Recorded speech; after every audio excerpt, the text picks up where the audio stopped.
ہوں، اسلام سے پہلے غلامی کا جو عمومی پس منظر ہے آپ اس کو سمجھنے کی کوشش کریں تو آپ کو پتہ چلے گا۔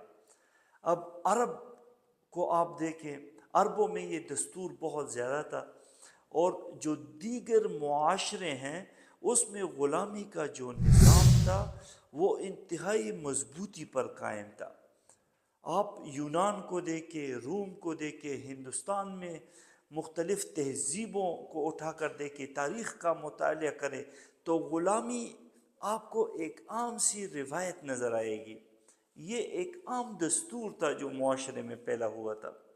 ان معاشروں میں غلامی کو ذاتی ملکیت کی طرح استعمال کیا جاتا تھا اور یہ اپنا حق جتاتے تھے۔